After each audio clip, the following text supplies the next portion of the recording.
มักที่สุดเลยเนาะสำหรับมาเส้นทางแห่งนี้เนาะเมืองสังทองเนาะจุดนี้ดีเป็นจุดที่งามที่สุดเลยนะสบายดีทักทายสบายดีทุกคน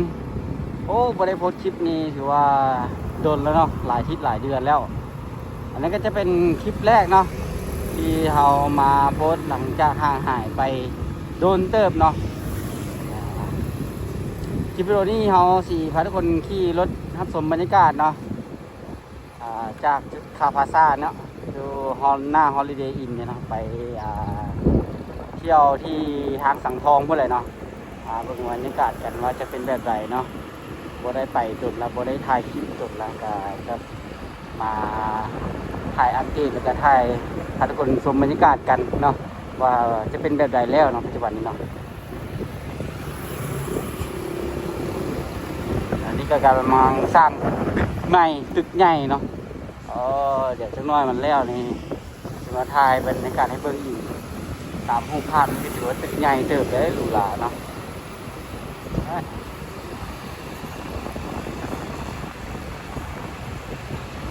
บรรยากาศมื้อนี้ก็ร้อนนะทุกคนเนาะช่วงเช้าก็รู้สึกว่าเย็นๆลมๆนิดนึงสวยมานิดนึงก็รู้สึกว่าแดดแห้งเลยแหละเนาะมื้อนี้เนาะแดดแห้งตอนนี้ก็กำลังร้อนได้ที่เลยนะจะพาทุกคนขี่รถรับชมบรรยากาศเนาะทางเมืองสังทองกันไปเที่ยวทางเมืองสังทองคนคลายไม่ได้เนาะทรงพักทรงพร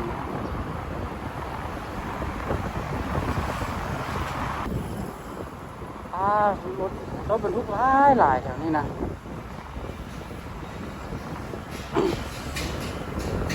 เดี๋ยวเราขอเบิ่งบ้านกันเลยคือบ้านมัน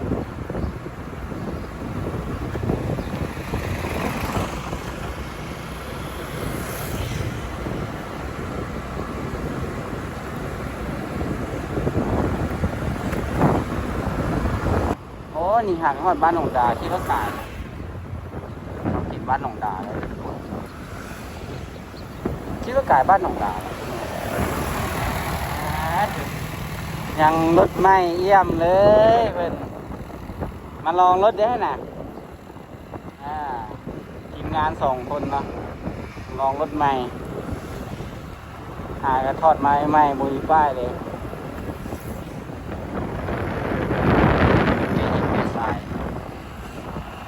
รถบรรทุกหลายแหงทุกคนเช่นนี้นะผมแปลกใจเลยนะว่าถนนหนทางมันทีพีไวเนาะ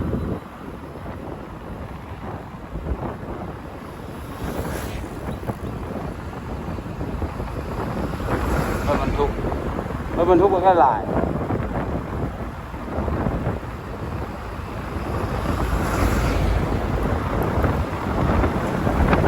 อีก1 กิโลเนาะจุดพักรถเนาะจะมีปั๊มน้ำมันเนาะอยู่บนซ้ายมือเนาะตามป้ายเลยโอเคไปกันต่อทุกคนทุกคนบ่ได้มาดุนแถวนี้มีสวนน้ำคูนางมีสวนน้ำอีกอย่างไปเดี๋ยวเบิ่งว่ามันอยู่แถวไหนเนาะเราจะถ่ายดูเลยโอ้ถ้าจะไปทางหน้า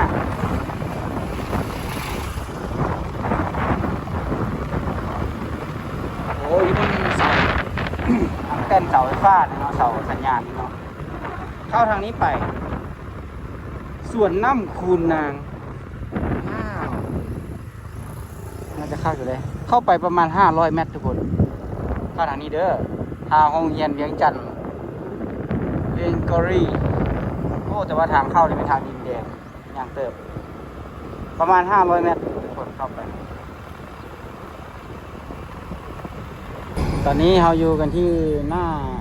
ริเวอร์มูนเนาะทุกคนเนาะก็ตัดสินใจกันอยู่ว่าจะไปต่อหรือว่าจะหยุดพักบนจุดนี้เนาะมีคนหลายแห่งนั่นทีมงานแต่แถวบึงรถคนนี้อย่างเท่เลยเนี่ยก็เลยว่าตัดสินใจไปกันต่ออีกหน่อยนึงเนาะเพราะว่าบรรยากาศมันยังนั้นอยู่เนาะก็ยังฮ้อนอยู่เลยแถวนี้นะรถหลายก็น่าจะเต็ม YouTube นี่ก็ได้คนกำลังมาแน่นคนกำลังมามาเลยทีนี่วันเสาร์แน่แหละ ไปเดี๋ยวไปกันต่อนะไปอีกจุดหนึ่งเนาะภูผนังนะทุกคนเนาะไปเดี๋ยวไปเจอกันที่นั่นนะทุกคน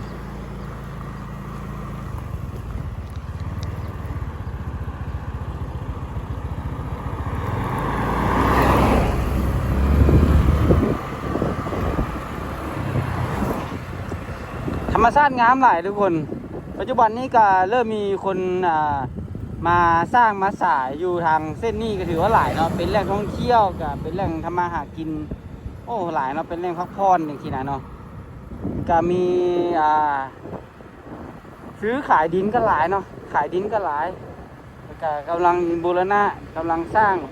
เฮ็ดอย่างต่างๆเนาะเฮ็ดสถานที่พักผ่อนเฮ็ดทานอาหารเฮ็ดโอ้หลังกิจการเนี่ยก็มีเนาะหลายอย่างถือว่ากำลังจะคึกคืนเลยเนาะสำหรับเส้นทางมาสังทองเนาะ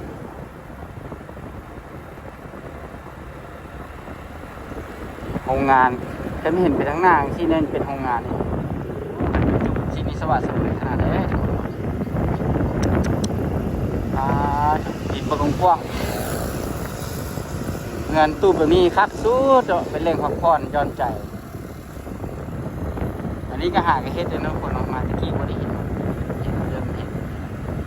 ก่อสร้างใหญ่ๆเนาะ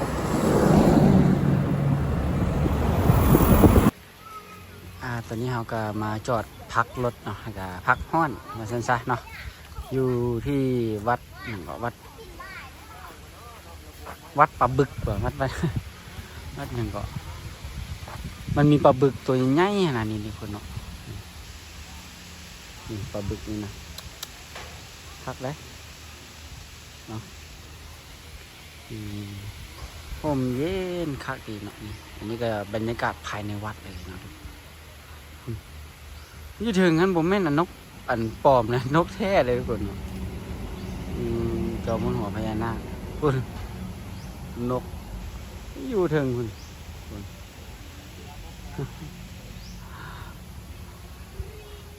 บรรยากาศภายในวัดโฮมเย็นเนาะนี่ภายกายมาแล้วจะเห็นนอนเรียวมุ่นขี่มาประมาณกิโลนึงนี่แหละเนาะกิโลปลายเลยจะเห็นนี่เนาะหินหุบอยู่บนซ้ายมือเนาะปลาบึกบรรยากาศภายในวัด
มาทอดจุดนี้แล้วเนาะทุกคนเนาะจุดที่วิวงามที่สุดเลยก็เป็นจุดที่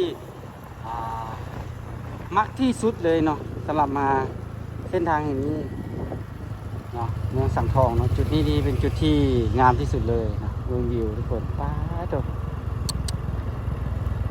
คันแห้งสูงแห้งงามวิวตัวนี้นะคันภูจุดนี้สูงแห้งงามเลยนี่ธรรมชาติ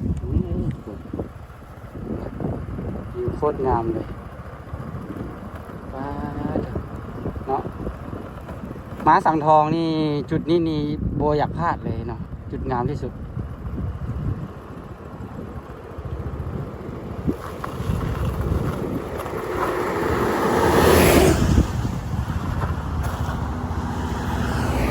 คันว่าเทียบใส่แบบคือต่างประเทศจากที่เนาะทางเส้นนี้นี่ถือว่างามที่สุดเลยค่ะเราจะเห็นนะทุกคนเนาะ อ้าโคตรงามเลยเราจะมาฮอดจุดนี้แล้วเราก็จะกลับกันแล้วนั่นคนเนาะก็จะไปซอกแวะนั่งลิ้นอยู่ห้านใดห้านหนึ่งเนาะห้านภูพนังเรากายมาแล้วนะทุกคนเนาะเราอยากมาแวะชมบรรยากาศภูเส้นนี้เนาะแล้วก็วิวบนนี้เนาะก็เลยว่าขี่มาจุดนี้ก่อนที่จะกลับไปบนจุดภูผนังเบิ่งเนาะงามที่สุดเลยจุดนี้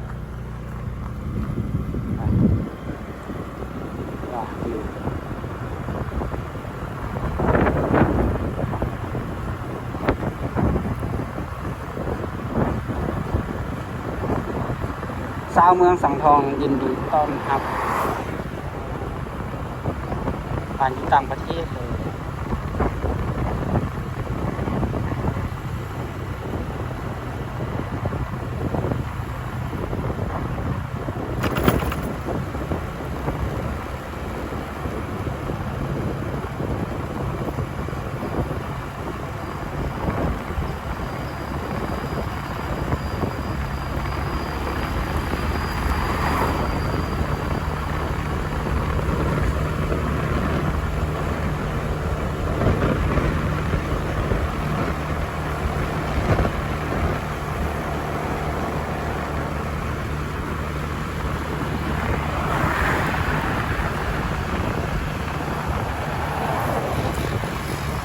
จากจุดที่เราขี่ลงมาก็จะมาเจอตูบสังทองเนาะตัวนี้ก็โด่งดังสมัย3-4 ปีหลังเนาะป้าโด่งดังขนาดปัจจุบันนี้ก็มีอยู่เนาะคนมาเที่ยวมาเล่นเนาะแต่ก็ยังมีอยู่แต่ก็บ่คึกคืนคือแต่ก่อนเนาะนี่ถัดมานี่โอ้เสาร์อาทิตย์นี่เต็มจนแทบจะบ่มีตูบว่างเลยเนาะอย่างนี้เต็มหมดเลยอันนี้คือภาพหน้าปัจจุบันเนาะทุกคนเนาะเดือน5เนาะปี2026ก็ถือว่ายังมีอยู่คนมาเล่นเนาะว่าหลายตูบสังทองพาผู้ชายผู้สาวพาหมู่คู่พาแฟนโอ้มานั่งเล่นครอบครัวจังซี่เนาะสาวแก๊งจังซี่มักมาได้จากที่ภูเขาลงมาลงเวทภูพอดีทางเที่ยงนั่นคนเนาะใกล้นั้นมากับประมาณ1 กิโลได้บ่ห้านนี่หมอ1 กิโลเกือบเนาะสู้พุ่นแหละพอดีเวททางโค้งแล้วก็จะเบิดแล้วเนาะทางตูบณปัจจุบันนี้เนาะงามไหมทางฝั่งนั่นก็จะเป็นฝั่งไทย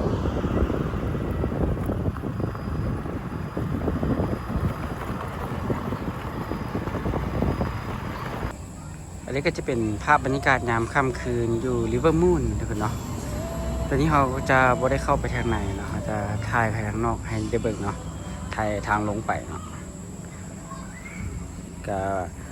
ลืมถ่ายให้ทุกคนได้เบิ่งเนาะจน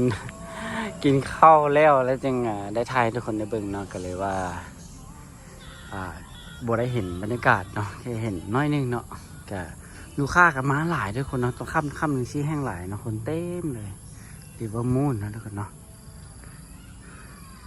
สำหรับคลิปวิดีโอนี้เขาก็จะขอจบคลิปกันไปเพียงเท่านี้ทุกคนเนาะก็จบแบบนี้เลย ก็บ่ได้ถ่ายให้บรรยากาศตอนหัวแรงให้ทุกคนได้เบิ่งซะเนาะบรรยากาศภายในห้างริเวอร์มูนเนาะนี่ก็จะเป็นภาพบรรยากาศณปัจจุบันเนาะแล้วก็เป็นคลิปที่บ่ได้โพสต์โดนแล้วเนาะก็จะกลับมาโพสต์ใหม่เนาะสำหรับคลิปวิดีโอนี้ก็เจอกันคลิปหน้านะทุกคนบ๊ายบายนี่เดินจอดรถ